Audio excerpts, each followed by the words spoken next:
Good afternoon, my name is Wilma Cacayan. So for today's video, I will tackle about the tourism and hospitality management education, the chapter 15.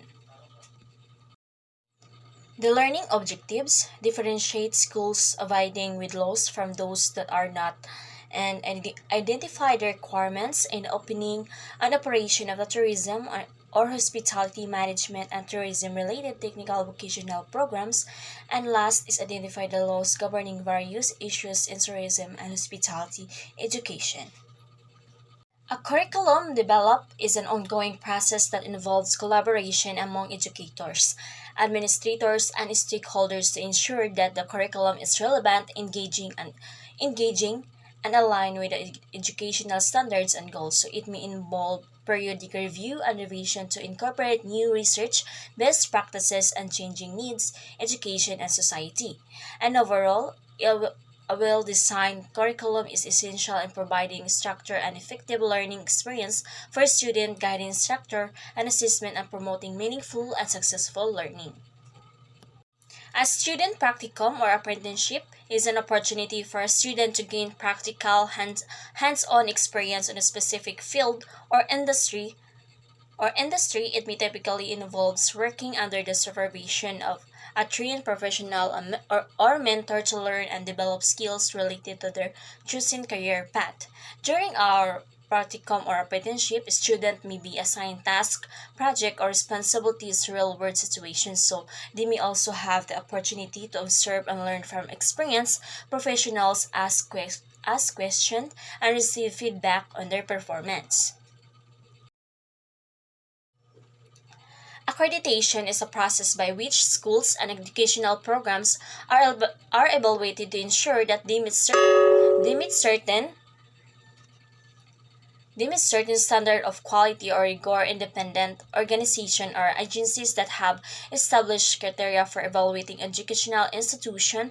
Schools that are accredited have met these standards and recognize a providing a high quality education. So on the other hand, the regulation of schools refers to the reduction of removal or governing regulation and oversight in education sector. So the regulation can take many forms such as reducing requirements for accreditation, allowing more flexibility in curriculum development, giving school more autonomy in hiring and firing decision, or reducing government oversight, funding, and operations. So, while accreditation is intended to ensure quality and accountability in education, the regulation can lead to increased autonomy and flexibility for schools to innovate and tailor their programs to better meet the needs of their students. So, however, the regulation also raised concern about quality control, accountability, and equity in education, as it may lead to inconsistencies in educational standards or practices.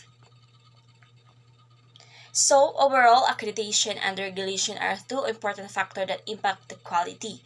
So, finding the right balance between accreditation and the regulation is a crucial in ensuring that schools provide high quality education while also fostering innovation and flexibility. Next is the tuition fees. It refers to the amount of money that students are required to pay for their education at a particular school, college, or university.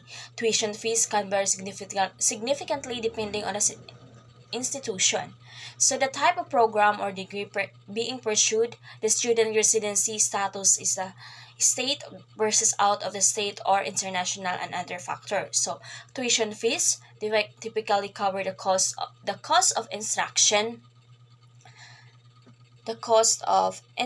academic resources, facilities, and other educational services provided by the institution. Some schools may also include additional fees for things like technology, lab equipment, textbook, or student activities. So, in many countries, tuition fees are a major source of revenue for educational institutions, especially for colleges and universities. So, in some cases, a student may also be able to access financial aid, scholarship, grants, and or loans to help cover the cost tuition.